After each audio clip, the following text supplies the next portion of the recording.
Bloomberg Audio Studios. Podcasts, radio, news. You're listening to the Bloomberg Intelligence Podcast. Catch us live weekdays at 10 a.m. Eastern on Apple CarPlay and Android Auto with the Bloomberg Business app. Listen on demand wherever you get your podcasts or watch us live on YouTube. All right, we got Scarlet, Paul Sweeney. We're live here in our Bloomberg Interactive Broker Studio. We're streaming live on YouTube and at Bloomberg.com. Buffett goes out like a bear with $5 billion in Q4 sales. That's according to the 13 Fs.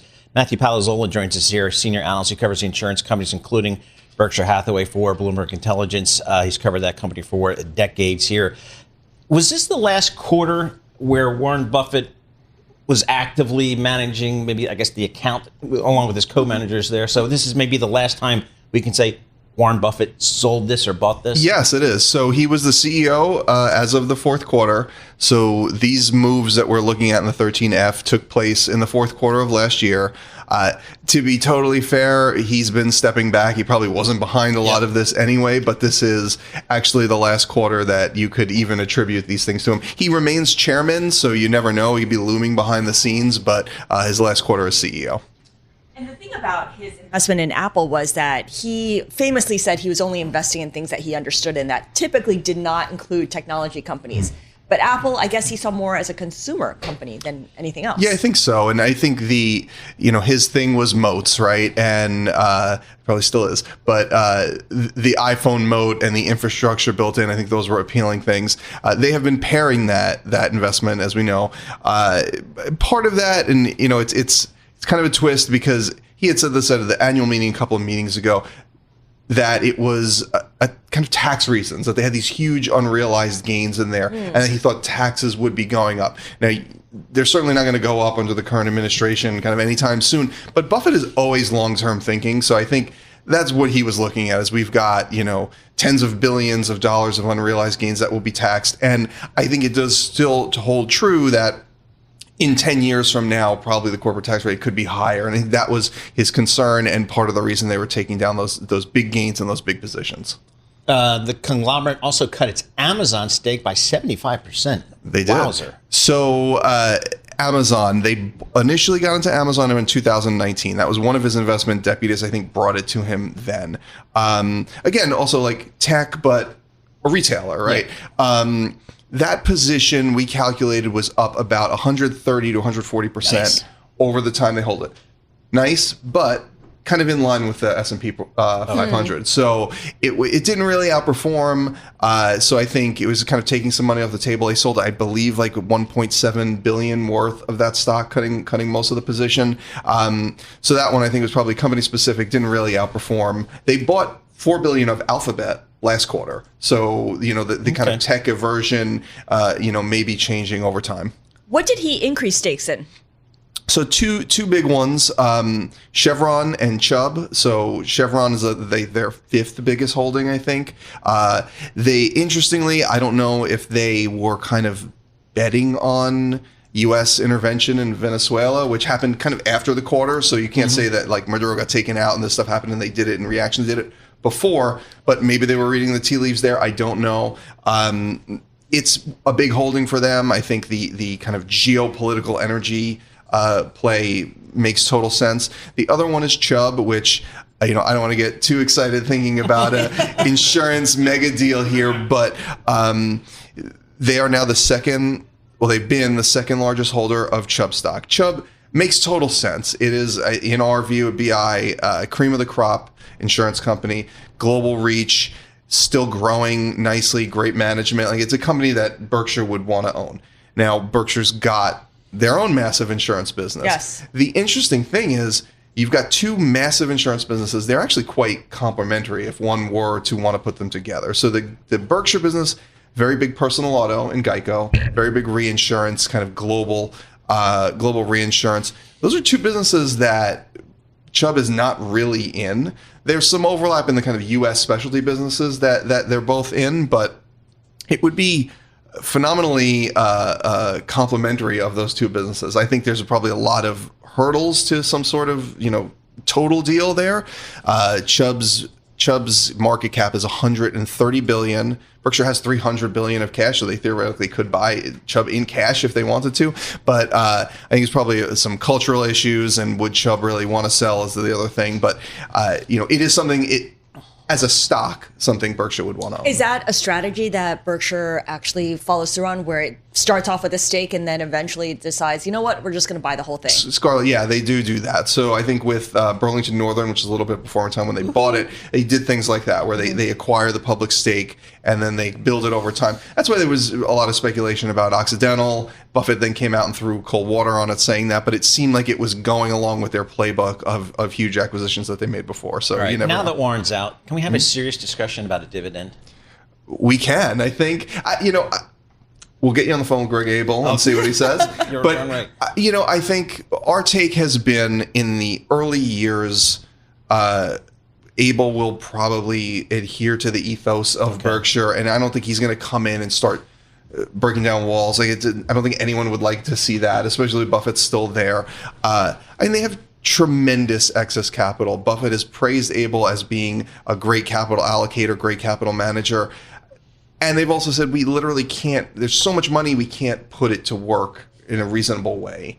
So it would make sense to see something happen there. And I think, look, the other thesis is they're not going to be as good at anything anymore, right? There's no better investor than Buffett. Right. You have Ajit Jain, who is the head of the insurance operations. He's been selling a lot of stock. Perhaps he's getting close to retirement. So they're not going to be good at any of these things anymore. Right. Some sort of capital return would be a big catalyst.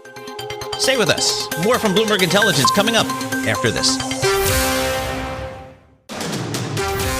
You're listening to the Bloomberg Intelligence Podcast. Catch us live weekdays at 10 a.m. Eastern on Apple CarPlay and Android Auto with the Bloomberg Business app. Listen on demand wherever you get your podcasts, or watch us live on YouTube. Apple's correlation to the Nasdaq 100 index has tumbled to 0.21, its lowest since 2006, as the company's decision to mostly sit out the AI arms race has turned it into an outlier. Ryan Vlastelica, he's an equities reporter for Bloomberg News. He's based out there in Chicago. Ryan, is this a good thing for Apple, a bad thing? Because historically it's been like, hey, Apple, when are you guys going to get on this AI bandwagon? And maybe now it's kind of working out to their benefit that they're not so much on that. Yeah, so in this market, obviously there has been a lot of AI-related volatility. There's been a lot of concern about the amount of money that big tech companies are spending on AI, but Apple isn't really spending on AI in that way. There's been a lot of concern about AI disrupting software companies. Apple isn't really software. There's a lot of concerns about AI disrupting all parts of the market, whether it's financial services, legal services, data, all these kinds of things, none of which really involve Apple. But at the same time, Apple is probably going to be the major way that people access AI services on their phones, on their computers, on their tablets, so on and so forth, which means it has a certain amount of upside potential related to the technology without having to spend on it the way companies like Microsoft or Alphabet or Meta are. So it's kind of perfectly positioned in this current environment when there's concern about both AI spending, but also AI disruption. So it kind of worked out that Apple hasn't made very much progress on AI, but on overall, the fact that it didn't do a lot on AI was kind of falling behind. In fact, losing talent was something that was a drag on the stock, say, a year ago. Yeah, people were concerned about this, but a few weeks ago it announced a multi-year partnership with Alphabet, where Google is going to be providing the technology behind Apple's AI, including Siri. That was seen as a way for people to feel really relieved that they are going to be involved with AI, have some kind of offering from a highly respected, AI lab model provider in Alphabet, without having to, pay for it or have developed their own in-house stuff, which is obviously an area of huge competition, heavy expenses. I think the four major spenders this year are spending $650 billion, so they are stepping out of that and they don't have to worry about that. Stay with us. More from Bloomberg Intelligence coming up after this. You're listening to the Bloomberg Intelligence Podcast. Catch us live weekdays at 10 a.m. Eastern on Apple CarPlay and Android Auto with the Bloomberg Business app. Listen on demand wherever you get your podcasts, or watch us live on YouTube. One of the big gainers today, and it happened even before the market opened, Paul, is MSG Sports. Yep. It is the owner of the Knicks and the Rangers, not the owner of MSG Networks, because that's another business. Yes. There's a whole bunch of businesses within MSG. I mean, it's kind of difficult to follow. Yeah, and after they sold their cable business years ago. So now they just focus on their entertainment. And then assets. there's Sphere Entertainment, which is the big Sphere in Las Vegas. Awesome. So all of James Dolan's media properties and assets, in this suite of publicly traded companies. Let's bring in Randall Williams. He is our business of sports reporter here at Bloomberg. And Randall, you have been following this story about this potential split of the New York Knicks and the New York Rangers within MSG Sports. This is something that a lot of people have been calling for a long time. Yeah, you look at the enterprise value of the Knicks and Rangers and what they're traded at, it's $7 billion. But you look at what the Lakers sold for alone, $10 billion. And I think the Knicks obviously are in a larger market than New York. The Lakers have won more titles, but New York is New York. And so both the Knicks and the Rangers, I think, would carry a tremendous value, maybe $12 billion combined. And that's on the low end. So is this maybe a first step for selling one of the teams, selling a piece of one of the teams? Getting into speculative territory well, there. With James Dolan, that's always a fun place to play. Look, I mean, Silver Lake owns a piece of MSG Sports. And so that's 5%, or it's a 10% stake, but probably 5% each. And when you think about someone wanting to buy into that, you would want to know how much each individually is worth. If not, you're buying into something, and it's like you could be buying in at a supreme price, or maybe something that's a little bit lower. And I think buyers who are interested, and there have been several over the years, want a more precise price, and so do the shareholders of MSG Sports. So what's held up the company from being split up until now? Because there's been a lot of calls for it. The enterprise value trading at a discount to the actual value of each franchise has been there for a while. I know the answer.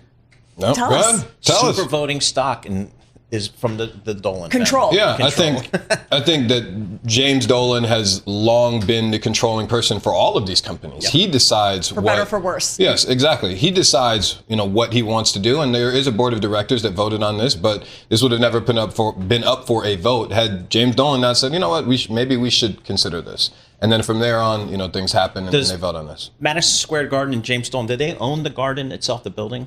Believe so. Yeah, because that's always a big part of it too. Do you own the arena that you play in, or do you? Right. Yes, I had a But in a different publicly traded company. Exactly. Right? That's the thing. Exactly. And I had a Bloomberg terminal reader, and the original copy that I wrote this morning, I said Madison Square Garden was one of the most famous arenas in the world. And someone quickly replied and said, no, it is the most famous arena in the world. So Madison Square Garden is a huge attraction. Yep. When you think about arenas in New York. There's the Barclays Center, of course, which is newer, but the legacy of New York is often rooted in MSG and the events that it's held over many, many years. Yeah, I mean, first of all, and they also put in, I think, close to $1 billion in renovations several years ago. So they really upgraded the garden. And what's one of the many great things about going to the garden is they have the photos on the wall, the concourses of all the great events, whether it's a concert, a game, whatever. And there's thousands of them. There's no venue that has a greater history, I would argue, than Madison Square Garden that is still, open and operational. And that's part of this. I mean, you think about the Knicks playoff run last year. You think about the Rangers and what they've done. Not the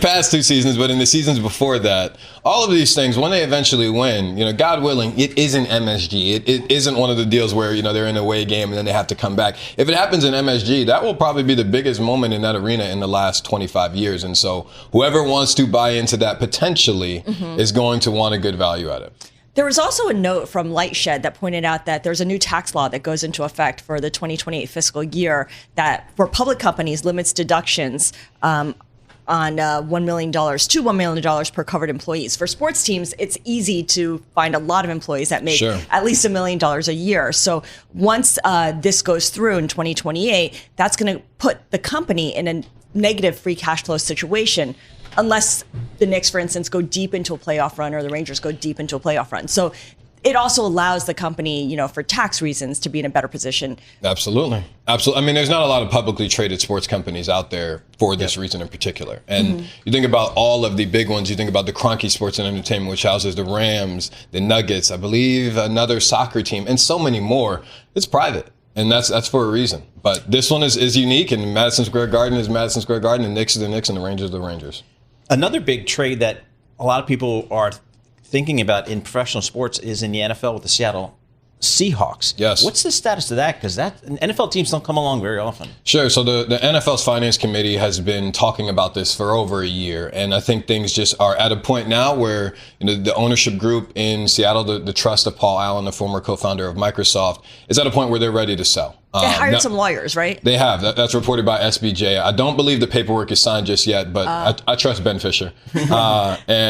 And I think that will happen later this year, whether that's at the NFL League meetings in Phoenix around the end of March and April. And then I think NFL owners would like to have a new owner by the time the new season starts. How much of a stake do they own in the Seahawks? I mean, is this, like a super stake, or is it just, It's a control stake in the team. And that wouldn't have happened since the Commanders were sold for $6 billion. So whoever buys the Seahawks calls the shots. Yeah, exactly. And do we have any sense whether it's going to be a billionaire, financing group?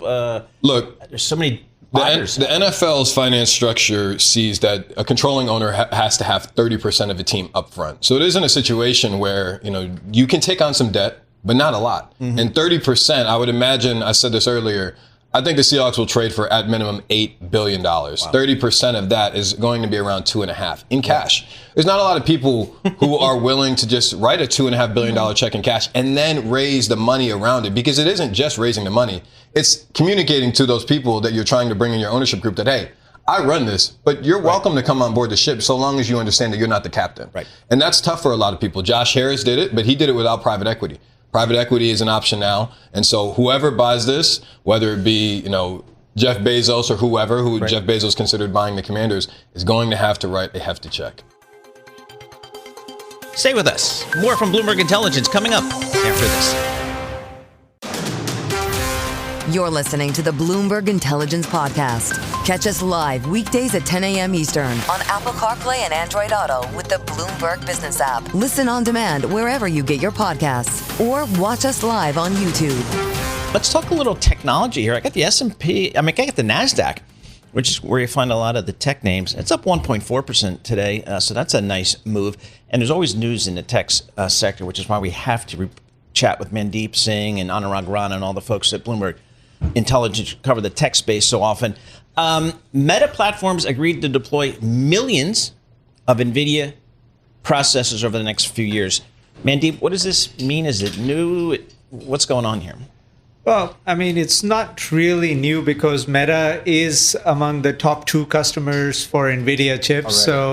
It's more to do with the fact that not only are they using the GPUs from Nvidia, they're also using the CPUs now. And Intel and AMD used to own that market of server CPUs.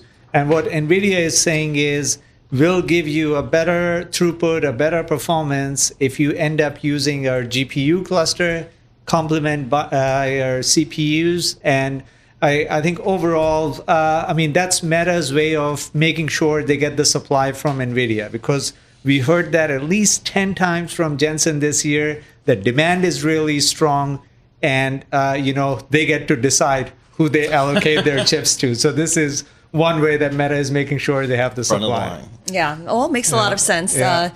So again, the hyperscalers spending more and striking up new deals. Yeah. Let's talk a little bit about Uber. It's planning to spend more than $100 million to really supercharge its robotaxi charging stations. How are you thinking about whether this changes the profile of what Uber is as a company? I think for Uber, given the scale of their rides, they do over 13 billion rides a year. Compare that to a Waymo that just did 20 million rides a year. So let's go back. Yeah. Say those numbers again. 13 billion rides for Uber. And just to put it in context, that equates to maybe 10 million rides a day. And Waymo did 20 million rides in the whole year, the past 12 months, which was phenomenal growth, compared for them. But that's the scale that Uber is operating at. And that's their pitch that, if you've got 2 robotaxi players, they will eventually have to tap our network. If you've got 5 players, then there's all the more reason to use Uber as the network to deploy a robotaxi fleet, because the hard part in this business is managing the wait times. You can have a fleet of Waymo cars, but people don't have the patience to wait for 10 minutes, for a Waymo. So that's the scale at which Uber operates. It allows them to keep the ETAs really low, which is why people use these services. And that's, I think, This what's has been one keeping of the them. great inventions of my lifetime, the whole ride-sharing thing. Think about how it's changed your life.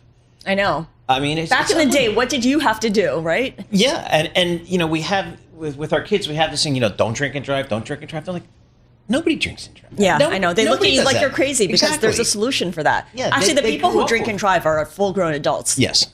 That's who but does that. It's Gen amazing. X. Yeah, and you can actually get parking on college campuses now. And that was a huge problem at Duke. You can never get parking space. Now they're like, yeah, we got parking all over the place because the kids are Ubering everywhere. Absolutely. So Uber Technologies, are they fully globally penetrated right now? Or is there some big part of the world where, like China, where they're just not a player? Yeah, they're not a player in China. And the big threat is what the Chinese autonomous driving companies are trying to do is they're trying to roll out their fleet, not only in China, but outside in Europe as well. And that's the next leg of the competition is if you've got, Chinese companies that are in robotaxis that don't end up using Uber. And, we know Didi is a big ride-sharing company that's similar size to Uber. So that's the threat. But so far, outside of, except for China, Uber has the scale when it comes to all the other markets. So I think it's a hard business to disrupt unless you've got scale. This is the Bloomberg Intelligence Podcast, available on Apple, Spotify, and anywhere else you get your podcasts. Listen live each weekday, 10 a.m. to noon Eastern on Bloomberg.com, the iHeartRadio app, TuneIn, and the Bloomberg Business app. You can also watch us live every weekday on YouTube and always on the Bloomberg Terminal.